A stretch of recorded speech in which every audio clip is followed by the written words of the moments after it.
So friends, while I was minding my business being nosy, I come across some information about who was really in America first. And I really thought y'all wanted to know about it. All right.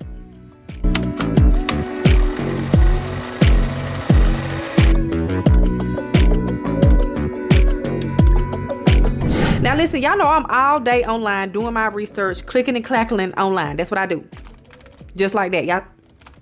That's what I be doing online. And so I had come across a comment that said, friend, can you talk about the Tartarian Empire? So I went in that rabbit hole, and baby, that rabbit hole is deep. But it led me to think about who was in the United States, and I will say the Americas. I'm not even gonna say the United States, the Americas, before European colonization.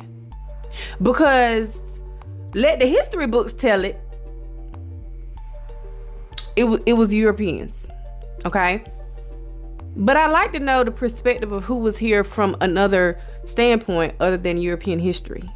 I like to know what other history says about the Americas and what they actually called it and those type of things. So friends, I'm about to go deep into this rabbit hole, and I hope you got your tin hats on. I hope you got your regular hats on. I hope you got your thinking caps, your handy dandy notebook. Have all of that, friends, because you got to take notes. You got to go back out there and do some research yourself. Now, the first thing I'm going to start with is Christopher Columbus. If y'all watch my TikTok, y'all know how I feel about this man. He can go straight down with gasoline draws and hot tamale. What are them things called? I don't even know. I can't even think of it right now. I'm drawing a blank. One of them things you throw and it blow up. That he can get down there with them on. Okay? Right up the pee shaft. Because the way he did, folk, and it's just too much. But let's start with Christopher Columbus. When he come over here, he sailed the ocean blue in 1492, and it was up until a few years ago that we were still calling it Columbus Day. He left Spain, okay? He left Europe with hopes of reaching India by sailing west. Listen, I know how it sounds. I know it sounds crazy, but listen to me. He landed in the Caribbeans, okay? And when he got to the Caribbeans, he thought those people were Indians, hence you get the word West Indian. Them folk weren't Indian at all. Here's the kicker. He was convinced that he was in India, even until his going on to not glory, because there won't no glory that he went to with what he did, okay, with miners and all that. Anyway, what he thought, even in his going on to Hades, was that he was in India, but it was wrong. It was Amerigo Vespucci that says that this is not India. Now, he was a cartographer. Amerigo was the person to draw out the maps, right? But here's the thing. He gets over here, it says that he took slaves. I don't know if it's saying that he brought them from Spain, from Europe, or he actually took people that were here and made them slaves. And he set up camp and started, it's certain words I can't say. So when y'all see me pause, because I'm thinking of something else, right? He started going crazy down here, really plundering and pillaging folks in their homes. And he was wrong in his actions and his thoughts. He was wrong in all of those things, right? But here's what the history books don't tell you in school, friends. He had a diary. He kept a journal about what he saw when he got here. Y'all want me to tell you what he said he saw? Do y'all want me to tell you what he said he saw in that journal? Okay, because I thought you did. He said that he saw black-skinned people coming from the southeast in boats trading gold-tipped arrows. So you mean to tell me that when he got here in 1492, he seen black-skinned people coming from the south? Now, he even talks about accounts of other people here telling him about black-skinned people that would trade gold with them. Now, where was gold prominent? I'm not saying it wasn't gold nowhere else, but where was it prominent? Is it on the African continent? Okay, I'm going to stop right there, because for some reason, European history tells us his story, but it tells us that Europeans and the Vikings, not even really the Vikings, they say not Polynesian, who was them people? Was it the Polynesian Empire and European Empire? European civilization were the only two that were great seafarers. Europeans And the I'm gonna get the name right, friends, and I'm gonna put it in here because for some reason I'm thinking about Polynesian, and it's not Polynesian. It's not a Polynesian. Who were the people? It's gonna bother me. Anyway, they were the only two that could sail the ocean and map it out. For some reason, on a great continent of Africa, with all of the countries, right, with all of the people, the motherland, where humanity is, the cradle of life is, right, according to science, not just me because my skin is golden brown. I'm telling you, science tells you humanity started on the African continent. Them folk couldn't figure out how to get right across the ocean, just like that. But the little small nation of Europe, not nation, but the small group of the European countries, and I'm gonna think of it in a minute, y'all. What is it? I got to figure out what it was, who them people was. Google. Who were the great seafarers? I ain't even spell that right, but we gonna. Phoenician? Was it the Phoenician Empire? I don't feel like it was, but it say Phoenicia. We're gonna go with Google. Okay. Anyway, y'all, they felt like those were the only two groups of people that could sail across the ocean and make it to the Americas. So how was it that when you got here, America was already populated? The American continent was already populated. By who? Was it aliens? No, friends. I'm gonna tell you who it was. Now, quiet as it's kept, friends, African conquest document coming from the countries over there to the Americas long before any type of European colonization here. Let me give you a story. Now, I know y'all know about the richest man that ever lived named Mansa Musa. Well, guess what? He was not the king at first. It was his brother, Abu. Now, Abu was the king, and at the time, he sent 200 ships out and said, go sail out into the ocean. Don't come back until you find something, okay? Because, you know, you getting money, you out here getting wealth, you trying to run it up. And so the ships went out and sailed and didn't return, all except one. Now, one ship came back, and that person said, yeah, they went there, the waters was rough. I don't know what they found because we turned around and came back. So Abu said, say less, get 2,000 ships together. And we're going to have food and gold and weaponry and whatever else we need.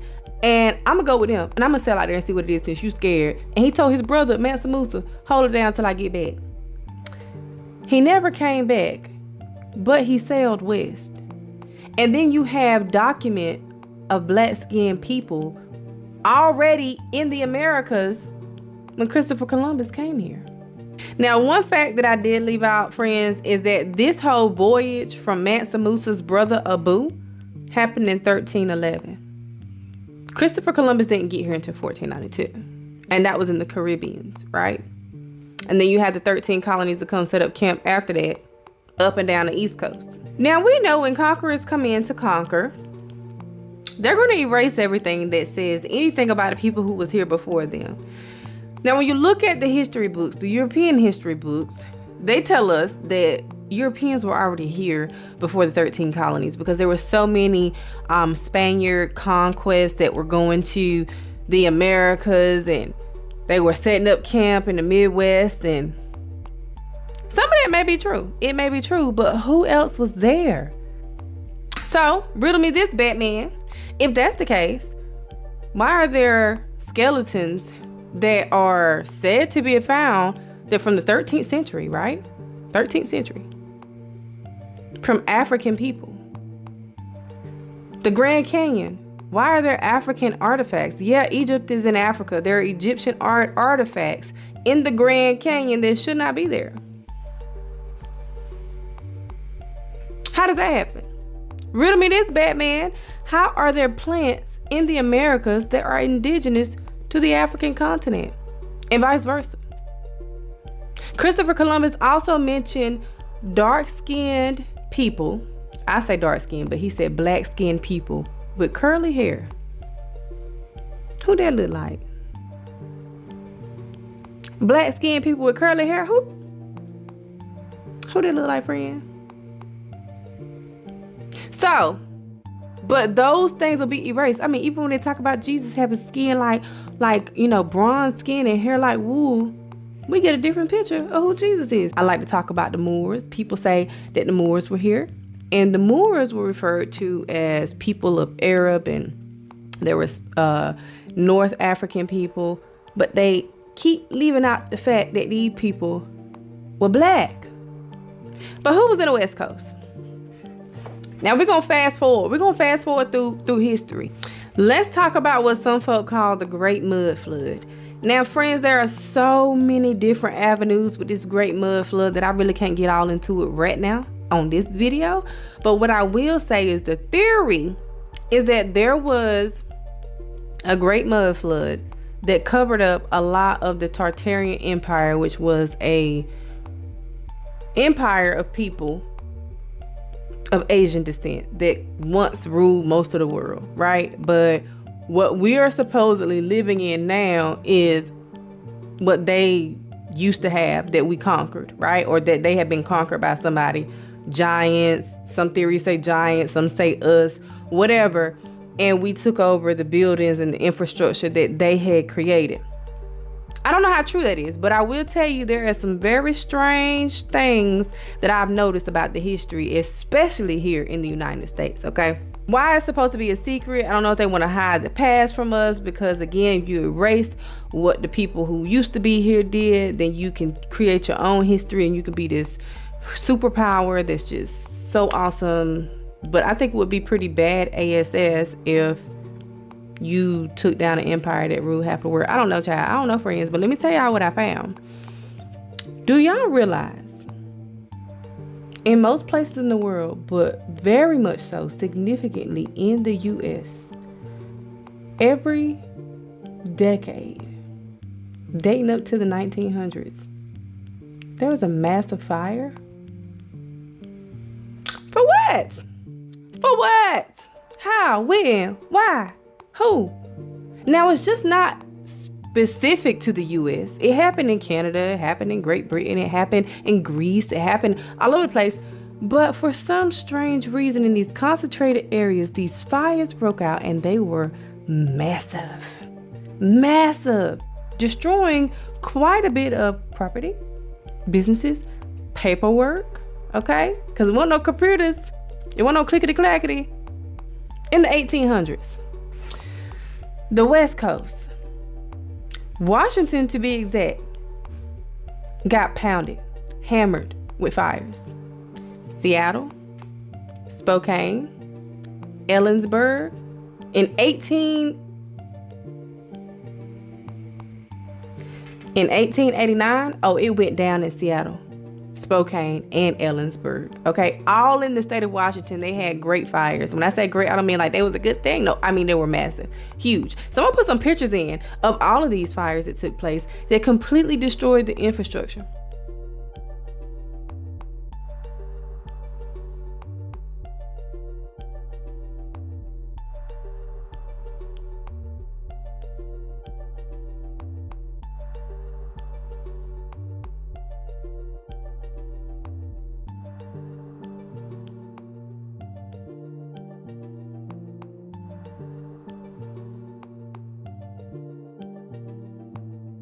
In 1908, they regraded the streets in Seattle, Washington.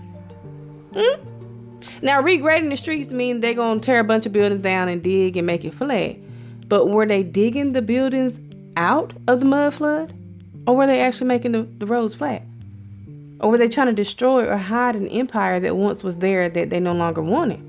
Because let's not forget the 3 major fires in the 1800s. And that wasn't the only fires. There was also in Vancouver. And all of that is right on the West Coast. A little bit north, but on the West Coast. That's strange to me, right? You hide what you want to. You say it's your story. It's his story, not mine. I don't know what my story is. Past 1890, you want to know why? Because in 1921, there was also another great fire that destroyed most of the census records in 1890. And that contained a lot of my ancestors' information after the Freedom Bell rung and slavery was over. I find my ancestors in 1880. I even found them in 1870. Can't find them after 1880 because there was a fire in 1890 that destroyed everything. Isn't that ironic? Makes you wonder. Friends, think about it, because it's not in the history books. You gotta use your eyes and what it looked like. Now let me move on to this last little point that I want to make. Friends, please do me a favor and look up world fairs. And you can even look up the ones that happen in the US. Look at these buildings. Look at this architecture. Architecture. That ain't come out right. The architecture. Now you've got Greek revival architecture, and I don't know why that word is taking me out. Architecture. Architect. I could be one of the Migos. Architect. I could do a song. And it's just gone. Why would one want to get rid of that type of architecture to replace it with flimsy stuff that can't even stand? Like, why would you get rid of that? It's beautiful. It's gargantuan. It's like you having world fairs. People are coming from all over the world to sit around this beautiful, beautiful structures you have. And you decide, we're done with that. We're going to build buildings that don't withstand hurricanes, winds, tornadoes, none of that. But here we got the pyramids of Giza that's been standing for years, and not just hundreds of years, thousands of years. They still standing up, sun just cooking them, frying them right now as we speak, frying like eggs and bacon, still standing up. But you want to go to a different type of architecture that don't stand the test of time? Why wouldn't you want something that would stand up? Christopher Columbus documented that there were mosque-like buildings here in the Americas when he came. Now, how did the mosque-like buildings get over here? They just appear? They're pyramids in the Americas. Who put that there? So, friends, I implore you. I say I can't talk today, friends. I implore you to do your research and look and start asking questions to yourself, because you're not going to find it in the history books. It's going to tell you that European settlers came here, made peace with the Indians. That's not even Indians, the indigenous people. They just thought they were Indians. Had a picnic and a pilgrimage and Thanksgiving, and everybody was friends, and they held hands and they sang. And then one day the president came and said, all the Indians got to go west because we ran out of room. That is not the history. What happened is they were pillaged and plundered. They were given all types of smallpox and dis-ease and everything like that. Okay? I know. Swallow. It's okay. Breathe, friend. Breathe. There were black-skinned people. Okay? I'm not saying they were the only people that was here, but that's the part of history that's hiding from you, because they don't negate to tell you that indigenous people were here. Okay? You have the Choctaw and the Cherokee and the Powhatan. Like, you know that those tribes of indigenous people were here, but they fail to tell you that the Moorish people were here. And Moorish would mean dark skin, a tawny skin. Now, why we get left out of it? How we get left out of it? Is it because Mansa Musa's brother had already come here and they don't want to tell you that? They had already settled here, because why would they go back? Why would they go back if they get here and find that they can trade, which Christopher Columbus said black-skinned people were trading gold items. Once you start making money, what I'm going back home for? What I'm doing that for? Do you get what I'm saying, friends?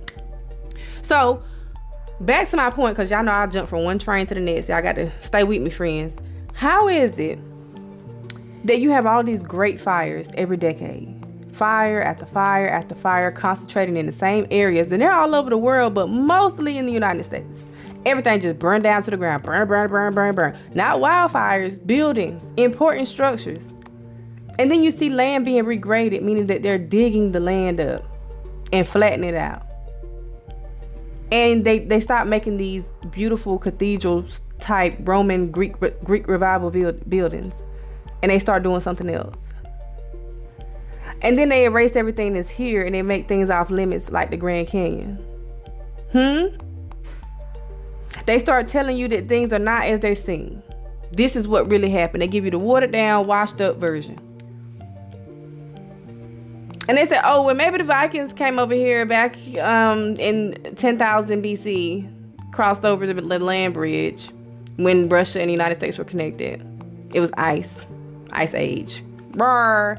Those are the people that were here. No. You're not going to tell me, in my black mind, okay, and no other mind, that no other community of people had the great idea to cross the Atlantic Ocean.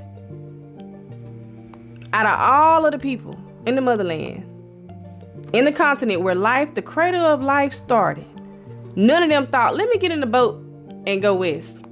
They just all said, we're going to keep it this way. We're going to cross the Sahara, the Kalahari. We're going to cross those deserts and in the smoldering heat, but we don't do ships in oceans.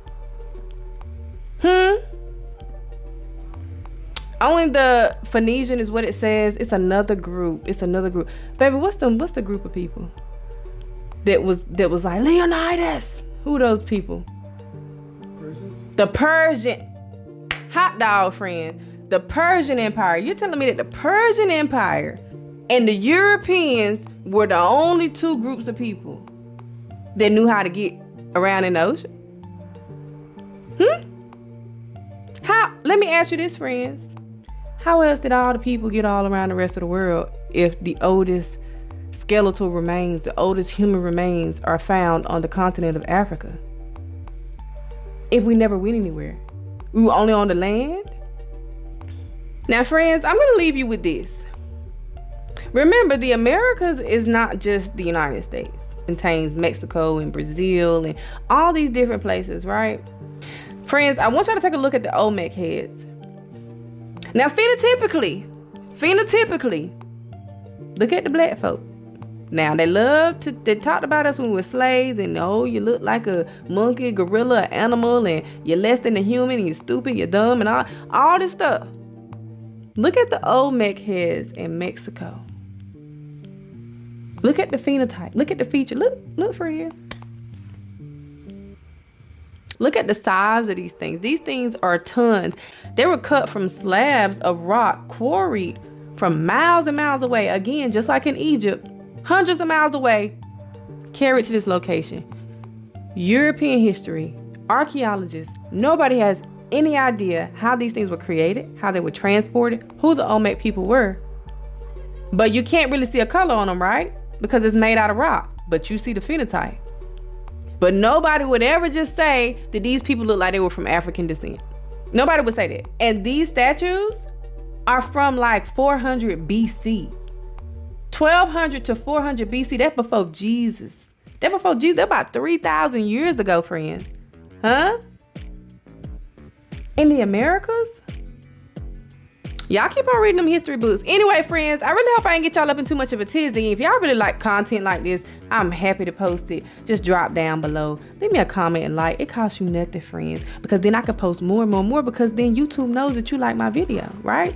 You can send me an email. It's in the description box if y'all want story time about anything specific. You could DM me on Instagram and on TikTok, friends. And with that being said, friends, I will call y'all back later on. Bye.